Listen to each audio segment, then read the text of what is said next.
আসসালামু আলাইকুম, সবাইকে স্বাগতম srlearningbd.com এ। আজকে আমরা প্রথম পত্রের তৃতীয় অধ্যায়ের 14 নম্বর ক্লাস। আজকে আমাদের বিষয় হলো sp2 সংকরায়ন। তাহলে sp2 সংকরায়ন কাকে বলে? পূর্বের ক্লাসে অর্থাৎ 13 নম্বর ক্লাসে sp সংকরায়ন বলছিলাম। তাহলে sp বা sp2 sp3 যে কোনো একটা সংজ্ঞা পারলে আর বাকি সংজ্ঞাগুলো এমনিতেই পারা যাবে। অর্থাৎ sp সংজ্ঞা যেভাবে দিয়েছিলাম sp2 বা sp3 সংজ্ঞাগুলো ঠিক ওইভাবে আসবে। তাহলে আমরা sp2 সংকরায়নের সংজ্ঞা দিই। কোনো পরমাণু যোজ্যতা স্তরের একটি s ও দুইটি p অরবিটাল মিশ্রিত হয়ে সমশক্তি সম্পন্ন তিনটি অরবিটাল উৎপন্ন করার প্রক্রিয়াকে sp2 সংকরায়ন বলে। আর এক্ষেত্রে যে তিনটি অরবিটাল উৎপন্ন হবে এই তিনটি অরবিটালকে বলা হয় sp2 সংকর অরবিটাল বা sp2 হাইব্রিড অরবিটাল। এখন আমরা আসি একটা যৌগ নিয়ে আসি, যেমন BF3 এই যৌগটা নিয়ে আসি। তাহলে এই যে বোরন ট্রাইফ্লোরাইড, এক্ষেত্রে বোরনের একটি s এবং দুইটি p অরবিটাল মিশ্রিত হয়ে তিনটি অরবিটাল উৎপন্ন করবে, অর্থাৎ sp2 সংকরায়ন ঘটবে।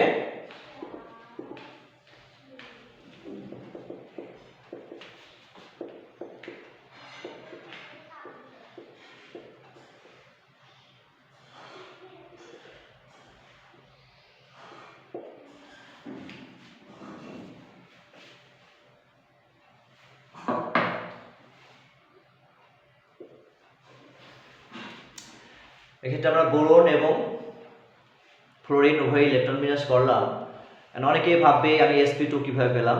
তাহলে আমরা সূত্রের মাধ্যমে বলতে পারি Sa plus half E minus V। তাহলে Sa কেন্দ্রীয় পরমাণুর সাথে যুক্ত অন্য পরমাণু। তাহলে এই যে এক্ষেত্রে যে যৌগটা দেওয়া আছে এর সাথে যুক্ত 3 হাফ E মানে কেন্দ্রীয় পরমাণুর শেষ কক্ষপথের ইলেকট্রন 3টা আছে। আর V মানে যোজ্যতা। আমরা জানি এর যোজনী এর কাছে, ফ্লোরিনের যোজনী ব্রোমিনের কাছে, অর্থাৎ বোরনের কাছে। তাহলে বোরনের এই যে যোজনী এখানে আছে 3, তাহলে এটা আসবে এমন। তাহলে 3টা আছে, তাহলে sp2 সংকরায়ন হবে। তাহলে এক্ষেত্রে আমরা আসি, যখন sp2 সংকরায়ন হবে অর্থাৎ এক্ষেত্রে যেহেতু 3টা অরবিটাল আছে, 3টা অরবিটাল হলে এখন এর আকৃতি কেমন হবে? এর আকৃতি হবে আমাদের যে ফ্যান আছে, 3টা পাখা আছে, এই 3টা পাখার মতো হবে। অর্থাৎ 3টা অরবিটাল একে অপরের থেকে সর্বোচ্চ দূরত্বে অবস্থান করলে ফ্যানের মতো হয়। ফ্যানের যে 3টা পাখা আছে পাখার মতো হয়। আর 3টা পাখার মতো হইলে 360 ডিগ্রিকে 3 দিয়ে ভাগ করলে কোণ যা হয় তাই হবে। অর্থাৎ 360কে 3 দ্বারা ভাগ করলে 120 ডিগ্রি কোণ হয়। তাহলে আমরা বলতে পারি এক্ষেত্রে যে 3টা অরবিটাল আছে, 3টা অরবিটালটাকে আমরা এইভাবে দেখাতে পারি। এক্ষেত্রে যেমন হবে ফ্যানের যে 3টা পাখা এমন, অর্থাৎ এমন হবে।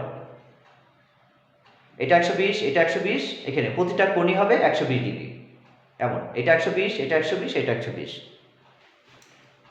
তাহলে আমরা যৌগটার সংকরায়নটা আসি। বোরনের 3টা অরবিটাল,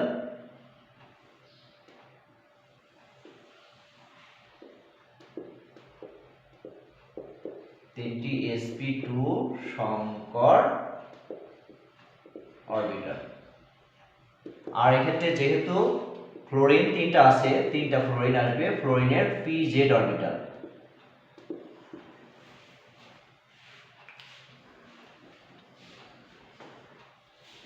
আমরা ডান পাশে লিখি এটা।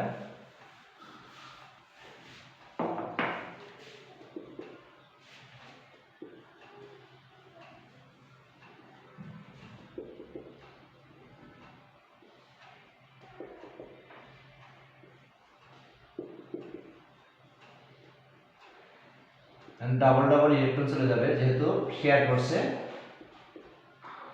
তো 3টা সিগমা বন্ধন, এরপরে আমরা এই যৌগটাকে এইভাবে লিখতে পারি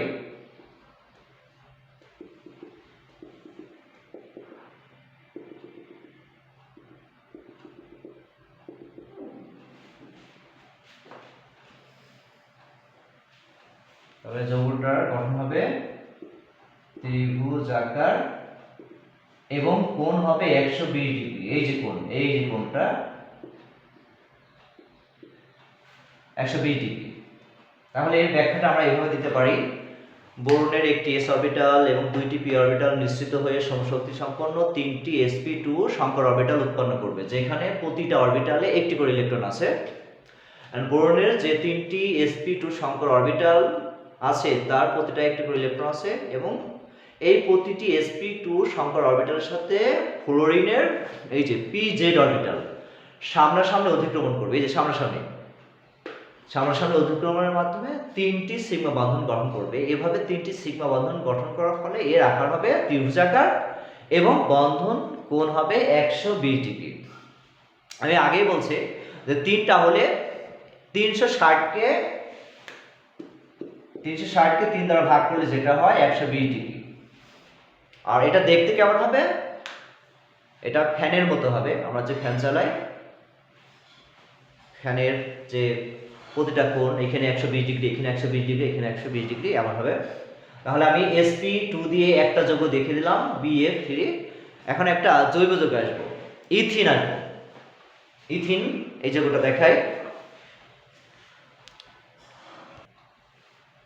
তাহলে sp2 দিয়ে আর একটা উদাহরণ আসি, ethene CH2 double bond CH2। প্রথমে রাশি কি সংকরণ অবস্থায় Sa+12E- V। তাহলে আমরা জানি এই যে কার্বন পরমাণুটা যখন আসবে তখন আমরা এইভাবে লিখব,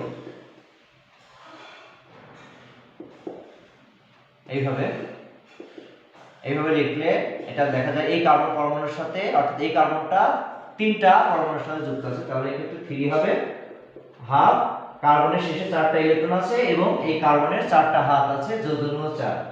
তাহলে এক্ষেত্রে আমরা এটা বলতে পারি 3, অর্থাৎ এই প্রতিটা কার্বন sp2 সংকরায়ন ঘটে। তাহলে এটা আমরা ইলেকট্রন বিন্যাসটা দেই।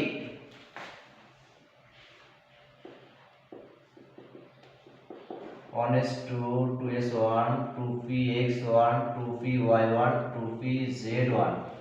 কার্বনের একটি s এবং দুইটি p মিশ্রিত হয়ে sp2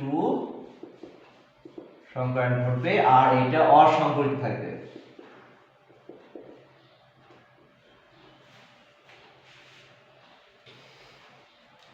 আর হাইড্রোজেনের ইলেকট্রন বিন্যাস করলে 1s1।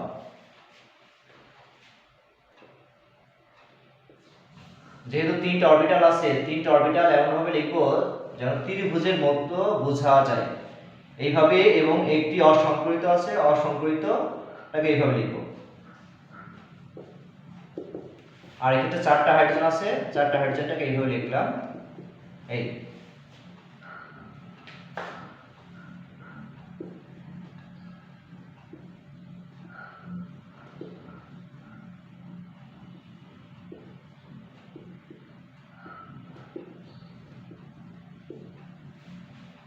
এক্ষেত্রে কার্বনের যে তিনটি sp2 সংকর অরবিটাল আছে তার মধ্যে একটি কার্বনের একটি sp2 সংকর অরবিটাল অপর কার্বনের একটি sp2 সংকর অরবিটালের সাথে একটি সিগমা বন্ধন গঠন করবে, অর্থাৎ একটি কার্বন পরমাণু আরেকটি কার্বন পরমাণুর সাথে একটা সিগমা বন্ধন গঠন করবে। এরপর কার্বন পরমাণুতে এখনো দুইটি sp2 সংকর অরবিটাল রয়ে গেছে, যেখানে একটা করে ইলেকট্রন আছে, আর এই দুইটি সংকর অরবিটাল হাইড্রোজেনের দুইটি s অরবিটালের সাথে দুইটি করে সিগমা বন্ধন গঠন করবে। অর্থাৎ এটা এমন ঘটবে,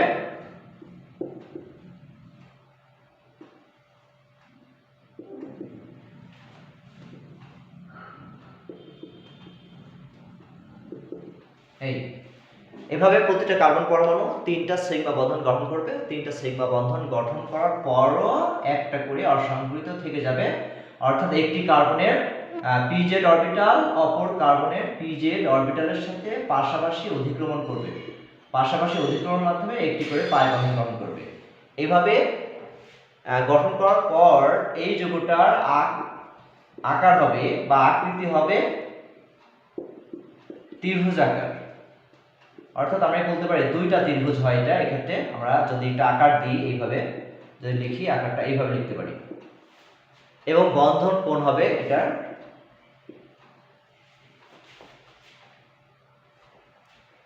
ত্রিভুজাকার, আর বন্ধন কোণ হবে ও কোণ হবে 120 ডিগ্রি। তাহলে আমরা এটা বুঝলাম। এরপরে আমরা আসবো sp3 সংকরায়ন। আর এক্ষেত্রে sp2 যেটা পড়লাম এইভাবে তোমাদের বইয়ে অনেকগুলো আছে, অনুরূপভাবে করে দিবে। প্রতিটা বইয়ে অনেকগুলো উদাহরণ দেওয়া আছে। তাহলে আমরা এরপরে আসি sp3 সংকরায়ন।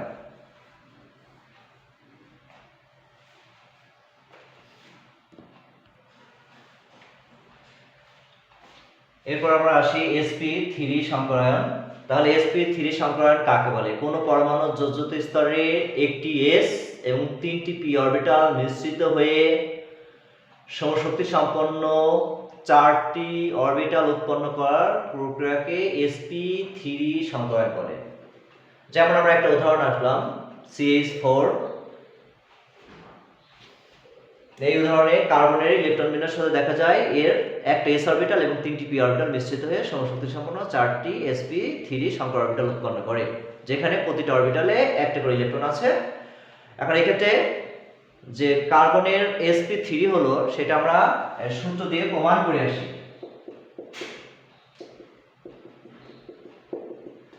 তাহলে x সমান sa plus half e minus v। এক্ষেত্রে যৌগটার মাথায় যেহেতু আয়ন নাই, আমি এখানে প্লাস মাইনাস আয়ন লিখি নাই। তাহলে কার্বন পরমাণুর সাথে যুক্ত অন্য পরমাণু 4টা যোগ হাফ, কার্বনের শেষ কক্ষপথে ইলেকট্রনও 4 আর কার্বনের যোজনও 4। তাহলে এই 4 হয়, 4 হলে এটা sp3 সংকরণ হবে।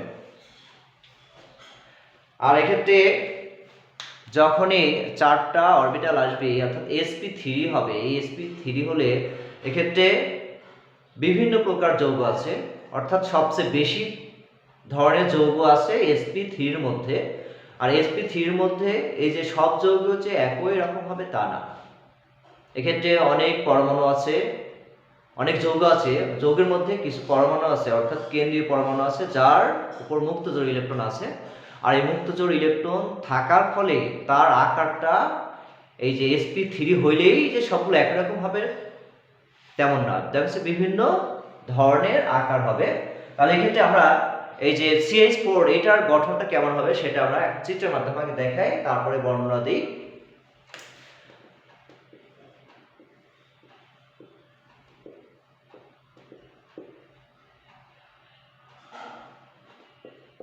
চারটি sp3 সংকর অরবিটাল, আর এখানে হাইড্রোজেনের 4টা আসবে এভাবে।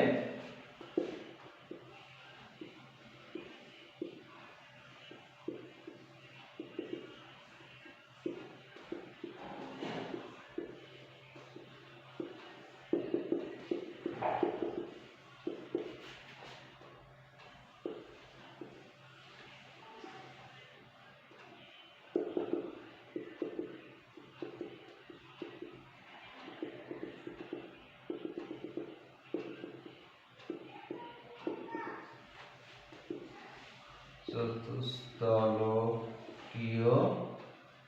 গঠন, আর এক্ষেত্রে কোণ হবে 109.5 ডিগ্রি। অনেকে ভাবছে হয়তো বা যেহেতু আগের 3টা ছিল 120 ডিগ্রি, এর আগেও 2টা ছিল 80 ডিগ্রি, তাহলে এক্ষেত্রে 4টা হয়তো বা 90 ডিগ্রি হবে না। এটার sp3 যদি হয় তাহলে এটার গঠন হবে চতুস্তলকীয়, অর্থাৎ চতুর্ভুজের মতো নয়। তাহলে আমরা এটা এইভাবে বলতে পারি। আগের গঠনটা বলে আসি। কার্বনের যে 4টা অরবিটাল আছে, 4টি sp3 সংকর অরবিটাল আছে, হাইড্রোজেনের s অরবিটালের সাথে সামনাসামনি অধিকরণের মাধ্যমে 4টা শৃঙ্গবন্ধন গঠন করবে, একটা এইভাবে 4টা শৃঙ্গবন্ধন। এভাবে 4টা শৃঙ্গবন্ধন গঠন করার ফলে এর আকৃতি হবে চতুস্তলকীয় এবং বন্ধন কোণ হবে 109.5 ডিগ্রি।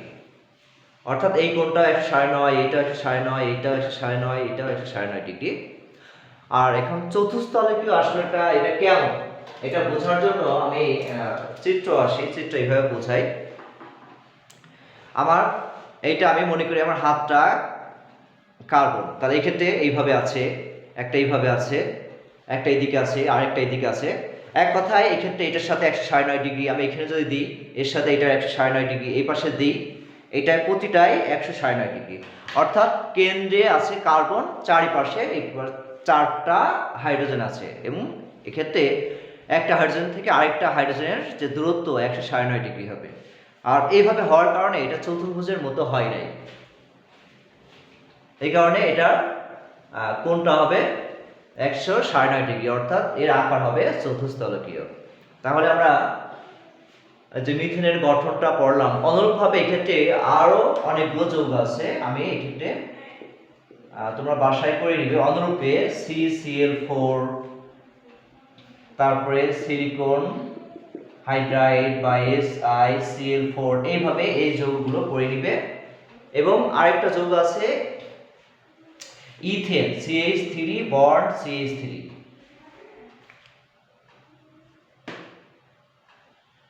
ইথেনটাও এই যে sp3 সংকরণ ঘটে, এই যৌগগুলো তোমরা পড়ে নিবে।